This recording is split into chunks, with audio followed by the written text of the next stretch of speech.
Minecraft ဒါပေမဲ့ကျွန်တော်တို့တစ်ပင်တွေကိုဖုတ်လိုက်တဲ့အတိုင်းမှာ OP item တွေကြာလာမှာဖြစ်ပါတယ်ဆိုတော့ကျွန်တော်တို့အဲ့ဒီကရလာတဲ့ OP item တွေနဲ့ကျွန်တော်တို့ရဲ့ Minecraft ကဘရင်တစုဖြစ်တဲ့ Ender Dragon ကြီးကိုကျွန်တော်တို့တတ်နိုင်မလားဆိုကျွန်တော်တို့ဒီ video လေးဖြစ်အောင်လို့ mod တွေကိုပြီးလို့ရှိရင်မကြီးမညူနဲ့ရှားပေးခဲ့တဲ့ brother ယူယူကိုဒီကနေပြီးလို့ရှိရင်ကျွန်တော်ကကျေးဇူးတင်ချင်ပါတယ်အခုကြည့်နေတဲ့ bro အနေနဲ့လည်းလိုအပ်တဲ့ mod တွေအတော်နေရှိလို့ရှိရင်တော့ brother ယူယူရှိမှာတွားပြီးလို့ရှိရင်တောင်းလို့ရပါတယ်ပြီးတော့သူ့ရဲ့ Telegram channel link လေးကိုလည်းကျွန်တော်အောက်က comment မှာကျွန်တော်ချပေးထားပါမယ်ဖြစ်ပါတယ်ဆိုကျွန်တော်တို့ဒီ video လေးကိုစလိုက်ကြအောင်ဗျာအားလုံးပဲမင်္ဂလာပါကျွန်တော်ကတော့ Peter ပဲဖြစ်ပါတယ်ဆိုတော့ကျွန်တော်တို့ဒီ video လေးအကြောင်းကိုတော့ video အစမှာကျွန်တော်ပြောခဲ့ဖြစ်တဲ့အတွက်ကြောင့်မလို့ဘာမှသိပြီးလို့ရှိရင်ပြောကြမလို့ထင်ပါတယ်ဆိုကျွန်တော်တို့ဒီနေ့ video လေးကိုမစခင်မှာကျွန်တော်ရဲ့ channel လေးကို like and subscribe လုပ်ပေးဖို့အတွက်ကျွန်တော်ကတောင်းဆိုချင်ပါတယ်ဒီ video မှာတော့ကျွန်တော်ရဲ့ skin လေးမပါတော့ဘူးပေါ့နော်အဲ့အတွက်လည်းကျွန်တော်နည်းနည်းတောင်းပန်ချင်ပါတယ်ဆိုတော့ဒီ video လေးကိုစလိုက်ကြအောင်ဗျာဆိုတော့ကျွန်တော်တို့ word ရဲ့အရင်ရောက်ချင်းဆိုတော့ကျွန်တော်တို့ကတက်ပင်ခုတ်လို့ရှိရင် OB item တွေကြာလာတာဖြစ်တဲ့အတွက်ကြောင့်မလို့ကျွန်တော်တက်ပင်ရင်ရှားမယ်ပေါ့နော်ဆိုကျွန်တော်အရှိမတက်ပင်တစ်ပင်တွေ့ပြီဗျဆိုတော့အဲ့ဒီအပင်ကိုကျွန်တော်သွားပြီးလို့ရှိရင်ခုတ်ပြီးလို့ရှိရင်ဘာတွေရလာမလဲဆိုတာကျွန်တော် like ကြည့်လိုက်အောင်ဗျာဆိုကျွန်တော်တို့ဒီ video လေးကတော့ shader လေးထည့်ထားတာဖြစ်တဲ့အတွက်ကြောင့်မလို့ရန်ကိုရေးလေးတွေရောကြည့်လို့လှနေပေါ့နော်ဆိုတော့ကျွန်တော်တက်ပင်လေးခုတ်ကြည့်လိုက်အောင်ဗျာဆိုဒီမှာကြည့်လိုက်လို့ရှိရင်တော့ကျွန်တော်တက်ပင်ခုတ်လိုက်ပြီဆို oh my god OBI တန်းနေကျွန်တော်အများကြီးကြာလာပဲဖြစ်ပါတယ်ဆိုတော့ဒီမှာဆိုလို့ရှိရင်လည်းတန်းကိုမှကျွန်တော်တို့ဘာလို့ခေါ်မလဲ Netherite HD ကိုအတန်းရတာပေါ့နော်သူက uncheck ပြီးသားဗျဆိုတော့တော်တော်ကြီးကိုကျန်းတယ်ပေါ့နော်ဒီမော်ကြီးကဆိုတော့ကျွန်တော်ဒီမှာရတဲ့ကျွန်တော် OBI တန်းတွေအကုန်လုံးကိုကျွန်တော်စုပြီးလို့ရှိရင်နောက်ထပ်တက်ပင်တွေကိုခုတ်ပြီးလို့ရှိရင်ကျွန်တော် Ender Dragon ကိုတတ်ဖို့အတွက်ကျွန်တော်စီစဉ်ကြအောင်ဗျဆိုဒီမှာကြည့်လိုက်လို့ရှိရင်တော့ကျွန်တော်ဟော်ရာရောဗျ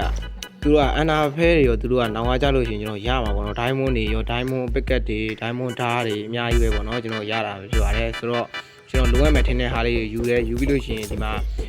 battle လို့ခေါ်မလားကျွန်တော် EAP တိုးတဲ့ plane လေးတွေဗျဆိုကျွန်တော် plane လေးတွေလည်းကျွန်တော်နောက်က uncheck တဲ့အခါကျလို့ရှိရင်လိုမှဖြစ်တဲ့အတွက်ကြောင့်မလို့ကျွန်တော်အကုန်လုံးကိုပြက်ခွဲလိုက်တယ်ပေါ့နော်ပြက်ခွဲပြီးကျွန်တော် EAP တွေယူတယ်ဆိုနောက်တဲ့တစ်ပင်ကိုကျွန်တော်တို့သွားလိုက်ကြအောင်ဗျကျွန်တော်တို့တွေအဲ့ဒီကရတဲ့ OB item တွေကမှကျွန်တော်လှန်အောင်မှကျွန်တော် umbrella တွေရော channel ဆိုတဲ့ဟာတွေရော invert fight တွေရောကျွန်တော်အများကြီးပဲပေါ့နော်ကျွန်တော် uncheck ပြီးသားဟာကြီးတွေပေါ့နော်ဆိုခိုးဘက်တော့မှလည်းဆိုလို့ရှိရင် LOY 43တွေရောကျွန်တော်တို့အများကြီးပေါ့နော်သူကနောက်ကိုပြစ်လိုက်လို့ရှိရင်နောက်ကိုပြန်လာတဲ့ဟာကြီးပေါ့နော်ဆိုကျွန်တော်တို့နောက်ထပ်တစ်ပင်တွေခုတ်ပြီးလို့ရှိရင်ကျွန်တော်တို့uncheck ဖို့အတွက်အကုန်လုံးကိုပေါင်းမယ်ပေါ့နော်ပေါင်းဖို့အတွက်ကျွန်တော်တို့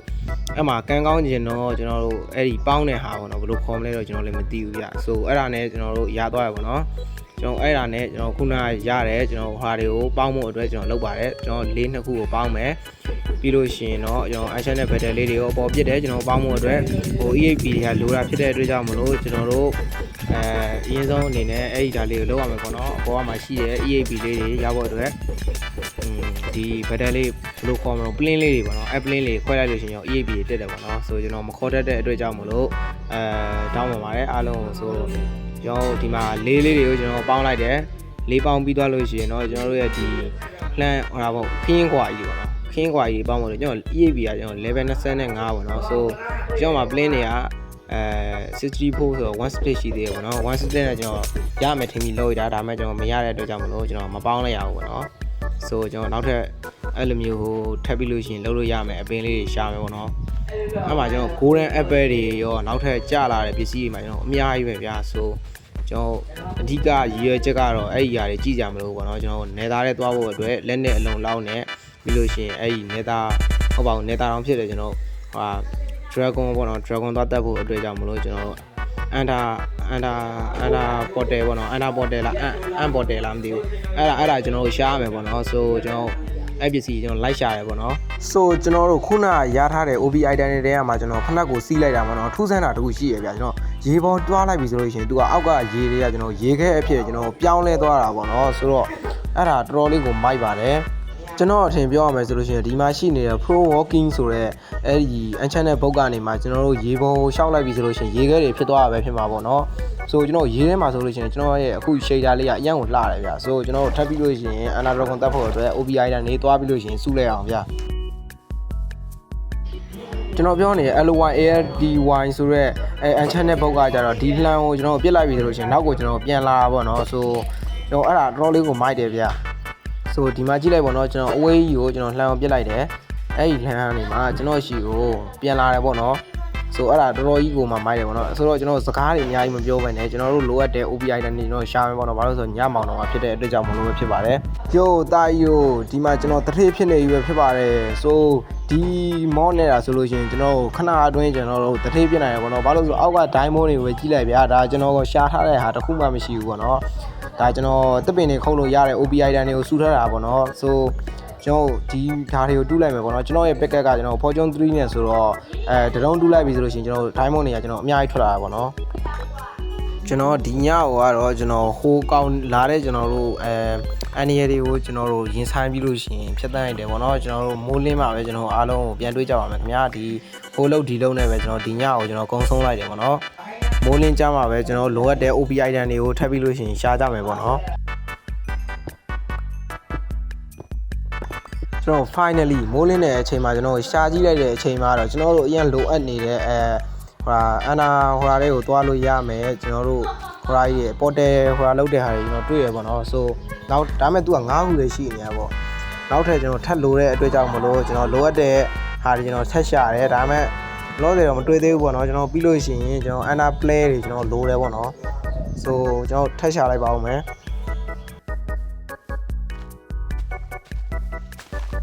ဆိုကျွန်တော်နောက်ဆုံးမှာတော့ကျွန်တော်လိုအပ်တဲ့ဟာတွေရသွားပြီပေါ့နော်အဲ့ဒါကြောင့်ကျွန်တော်မြစ်လေးတွေကျွန်တော်ရှင်းပြီးလို့ရှိရင်နေရာကောင်းတဲ့နေရာလေးမှာကျွန်တော်တို့အဲ့ဒီ bottle ကြီးကိုကျွန်တော်တိဆောက်မှာဖြစ်ပါတယ်ဆိုပြီးလို့ရှိရင်ကျွန်တော်Ender Dragon ကြီးကိုကျွန်တော်တတ်ဖို့အတွက်ကျွန်တော် ready ပြင်ဆင်ရမယ်ပေါ့နော်ဆိုကျွန်တော်ဒါကတော့လောဆယ်တော့ကျွန်တော်bottle လေးကိုအရင်လုပ်နေရပေါ့နော်ဆိုကျွန်တော်တို့ finally နောက်ဆုံးမှာကျွန်တော်ရသွားပြီပေါ့နော်ဆို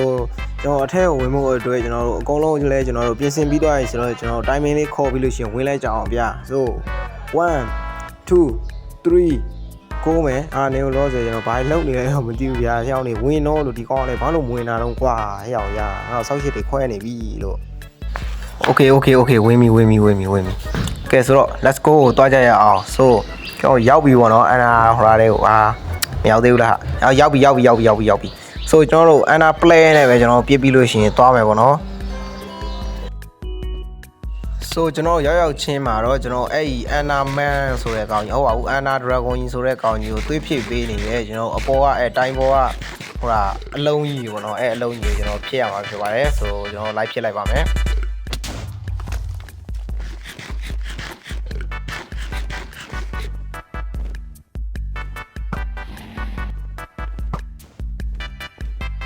ဆိုကျွန်တော်အကောလုံးလဲကျွန်တော်ဖြစ်ပြီးသွားပြီဆိုတော့ကျွန်တော်အဲ့ဒီကောင်ကြီးကိုကျွန်တော်တက်မယ်ပေါ့နော်ဓာတ်နဲ့ပဲလှမ်းခုတ်လိုက်တော့ကြာဘာလို့လဲဆိုတော့အကောင်ကဓာတ်နဲ့ခုတ်မှသူကသွေးရောကျွန်တော်ညှားနဲ့ဆိုလို့ရှိရင်ကျွန်တော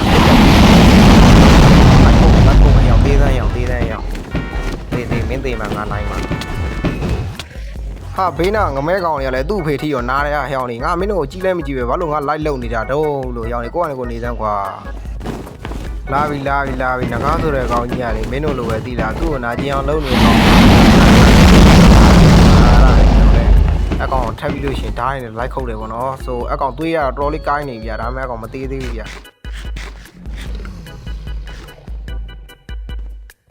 အဲ့ဒီငကားကလေကိုကတော့အဖြစ်ဖြစ်ရသိလား तू အော်ပြီးဆိုလို့ရှိရင်အတန်းကြီးကအကျဲကြီးဗျာတော်ကိုနားကြီးနေသိလားအာလာပြစ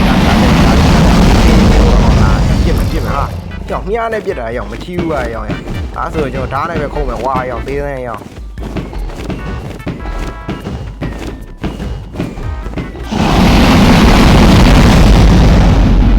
်သွေးဖင်ကလေးနဲ့ကွာအကောင်ပြန်သွားပြန်ပြီကွာ तू ကလည်း तू မလို့ပဲသိလားလာခြင်းပြီဆိုလို့ရှိရင်လည်းတန်းလာတာမလာခြင်းရင်ဘူးဆိုလို့ရှိရင်လည်းတက်လိုက်တော့ကွာဒီကတော့အကောင်သေးပဲဆိုသွေးရတော်လေးကိုနဲနေပြီဆိုတော့ဓာတ်နဲ့ပဲကျွန်တော်နှက်ခုတ်နေတယ်ဆိုတော့ကြားထဲမှာဟာပြန်သွားပြန်ပြီဟာဒီကောင်ဘလို့ကောင်တော့လို့ငါ့ကိုတော်ကိုကြောက်နေရလားမသိဘူးကွာဆိုဒီတစ်ခါကျွန်တော် Ace နဲ့ရိုက်မယ်ပေါ့နော်ဟာဒီကောင်ကျွန်တော်သွေးဖြစ်တဲ့ဟာကျွန်တော်နှစ်ခုပေါ့နော်အဲ့ဒါကျွန်တော်ချမ်းထားခဲ့မိတယ်ဗျာအဲ့ဒါကြောင့် तू ကသွေးလေးနည်းနည်းတက်နေတာဒါမဲ့မရအောင်ကျွန်တော်ဆိုတဲ့ကောင်ဘယ်ဒါမှတားလို့မရအောင်ဆိုအဲ့ကောင်ပြန်လာပြီစိတ်ငွေနဲ့မဟုတ်လည်းမရဘူးကျွန်တော်နောက်ကနေသွားပြီးလို့ရှိရင်ပစိမ့်နဲ့သွားခုတ်မယ်အဲ့ကောင်ဒီနားမှာလေကျွန်တော်ပစိမ့်နဲ့ခုတ်မယ်လို့ပြောပြီးလို့ရှိရင်ကျွန်တော်ဓာတ်ကြီးနဲ့သွားခုတ်တယ်ဗျာMC Peter ဆိုတဲ့ကောင်ပြောတယ်လို့ဆိုကျွန်တော် finally နောက်ဆုံးမှာကျွန်တော်ငကားဆိုတဲ့ကျွန်တော်အသားမဲတဲ့ကောင်ကျွန်တော်တတ်နိုင်ခဲ့ပြီဖြစ်ပါတယ်ဆိုတော့ကျွန်တော်ဒီ game ကြီးကလည်းကျွန်တော်အနိုင်သွားပြီပေါ့နော်ဆို ကျွန်တော် EAP လေးယူပြီးလို့ကျွန်တော်တို့တွေဒီအောက်က portal ရဲ့ယူမယ်ပေါ့နော် EAP ကတော့တော်လေးကိုရရဗျာဆိုဒီကငကားထွေးထားတဲ့ဇရွေးအငွေတွေကလည်းကျွန်တော်မပြောက်သေးဘူးဆိုတော့အဲ့နာတော့သွားလို့မဖြစ်ဘူးဆိုကျွန်တော်ဘေးနားကနေတုံးလေးတွေခန်းပြီးလို့ရှိရင်ကျွန်တော်အဲ့ဒီ portal လေးတွေကိုပြန်ဝင်มาဖြစ်ပါတယ်နောက်ဆုံးမှာတော့ကျွန်တော်တို့မပြင်းရအောင်လို့မွန်တုံးကနေပြီးလို့ရှိရင်နည်းနည်းပါးချီကျူးစကားလေးပါလေးပြောထားရပေါ့နော်ဒီမှာ brother တို့ပဲဖက်ကြည့်လိုက်တော့ဗျာကျွန်တော်ကတော့အင်္ဂလိပ်စာဘာမှမတတ်တဲ့ကောင်ဆိုတော့ဖက်လည်းမဖတ်တတ်ဘူးနော် I see the player human နဲ့ငါတွေ့တယ်တဲ့မင်းကိုဘာဆိုလဲမသိဘူးအဲ့မှာပြီးကြကောင်းကြီးတယ်ကျွန်တော်နာမည်တခုပဲကျွန်တော်ဖတ်တတ်ပါတယ်ဆိုကျွန်တော်ဒါလေးကိုကြောရမယ်ပေါ့နော်ဆိုတော့ဒီနေ့ဗီဒီယိုလေးကတော့ပြီးသွားပါပြီဆိုကျွန်တော်ဒီနေ့မှာတော့ကျွန်တော်ရဲ့ machine ဖြစ်တဲ့ Ender Dragon ကြီးကိုလည်းကျွန်တော်အသက်နိုင်သွားပြီဆိုလို့ရှိရင်တော့ကျွန်တော်ဗီဒီယိုလေးကတော့ဒီမှာပဲကျွန်တော်ဆုံးသက်ချင်ပါတယ်ဆိုတော့ချီချူပေးခဲ့တဲ့အားလုံးတယောက်ချင်းစီတိုင်းကိုကျွန်တော်ကကျေးဇူးအများကြီးတင်ပါတယ်ဆိုတော့နောက်ထပ်ဗီဒီယိုတွေကမှဒီတက်ကောင်းတယ်ကျွန်တော် content အနေနဲ့ပြန်ပြီးလို့ရှိရင်လာခဲ့ပါမယ်ဆိုတော့အားလုံးပဲ bye bye ပါခင်ဗျာ